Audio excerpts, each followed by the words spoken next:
the news that's short, sharp and shrewd. Are you talking about the podcast or me? Both. Backhanded compliment. This is Up Late with Ben Harvey.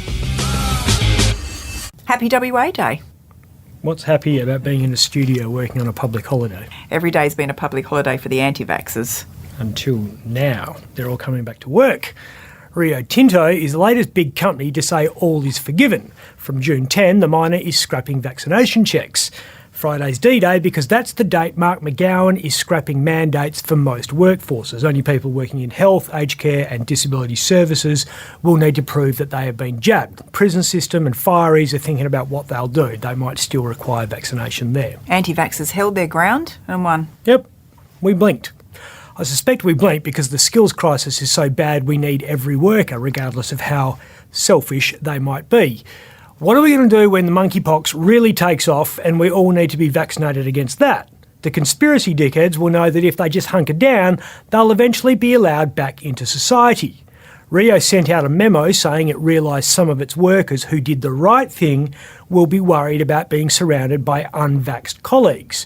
I appreciate that this change may have an impact on some of our people, and I encourage anyone to talk to their leader, our employee assistance program, or a peer supporter for support during this time, is what they said. Yeah, I'm not so sure it's going to be the vaccinated workers needing support. Right. The ones coming back to work are going to be the least popular kids in the cafeteria. Don't worry about the FIFO workers. How would you be being one of the cops coming back on the beat after a 6-month paid holiday? You guys are getting paid? They're going to be very popular, aren't they? Half a year on vacation on full pay while everyone else did the work. Yep, sat back and watched the money roll in. Nothing compared to what this guy's raking in, though. That's Malcolm Steinberg. The name will mean nothing to you, but you will recognise his business. Malcolm is the bloke who invented Timezone. It's a very well-known brand, obviously. It's all over Australia, Singapore, Indonesia, even the Philippines, but few people know the West Australian story behind it. Malcolm got his start in the games industry in 1958 when his uncle gave him his collection of 21 pinball machines. He was only 18 back then, but he struck deals with the owners of fish and chip shops and milk bars, back when we had milk bars, to give him space for the machines in return for half the take. It was a bit controversial because pinball machines were seen to attract undesirables. And this, at closer look, is a pinball machine. He grew the business and it hit its heyday in the 80s with games like this, and later on, this.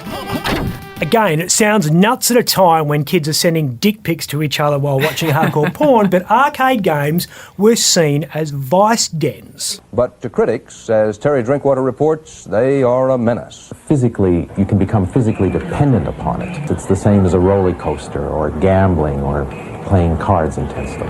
Games were so PG. Back then, we were worried about the youth being corrupted because they were playing this. And today, we're happy they're playing this because at least it means they aren't injecting meth into their eyeballs.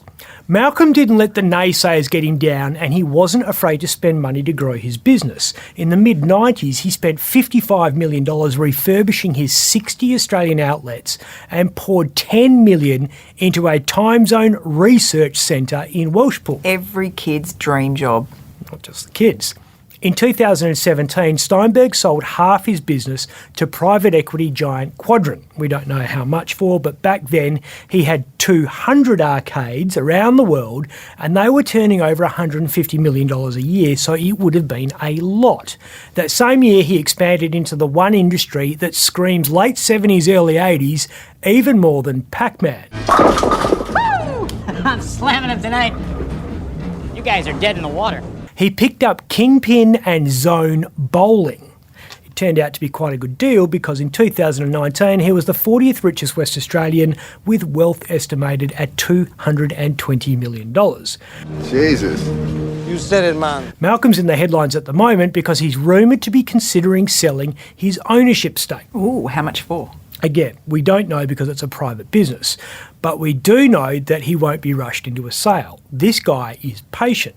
In 2014, he put his Mosman Park mansion on the market and waited 5.5 years for it to be sold.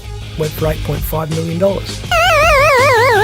I'm Ben Harvey. If you'd like to watch Up Late with me, Ben Harvey, search for The West Australian on YouTube.